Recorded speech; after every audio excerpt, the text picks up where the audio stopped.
Gaucho, Cruiser et maintenant Proteus, les apiculteurs n'en ont décidément pas fini avec les produits phytosanitaires.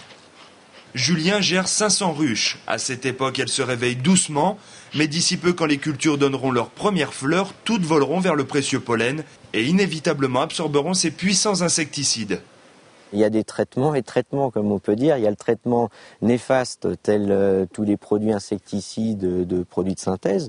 On pourrait très bien trouver des nouvelles molécules dans notre environnement qui peuvent permettre à l'agriculteur de traiter ses colzas, ses cultures, et sans altérer la vie des abeilles. Récemment homologué, le Proteus sera bientôt à disposition des agriculteurs. Problème, il persiste durant 40 jours et la molécule mère qui le compose est semblable à celle du Gaucho. Ça va être un produit systémique tel que le Gaucho, donc systémique véhiculé par la sève. Donc les abeilles seront en contact à travers le nectar et le pollen, malheureusement. Et il est additionné du D6, si vous voulez. Alors le D6, tout le monde le connaît, c'est encore plus violent. Donc ça fait un bon petit cocktail détonnant pour que, dès le printemps, là, notamment sur les traitements de colza, on ait des mortalités énormes dans nos ruchers.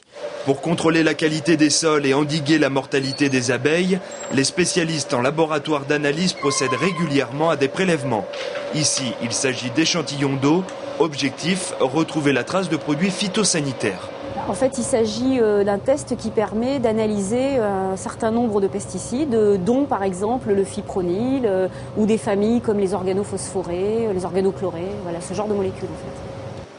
Les résultats qualitatifs et quantitatifs permettent ensuite de constater le niveau de présence de ces molécules dans le milieu naturel. On peut voir qu'il y a présence d'imidaclopride, qui est en fait la molécule commerciale du Gaucho. Donc là, on a une valeur de 40 nanogrammes par litre. La valeur autorisée étant de 2000 nanogrammes par litre, on s'aperçoit qu'il y a présence du composé, mais à 2% de la valeur maximale. Des tests complémentaires sont également effectués sur du pollen, du miel, mais aussi et surtout directement sur des insectes, véritable révélateur de la toxicité de certains produits phytosanitaires.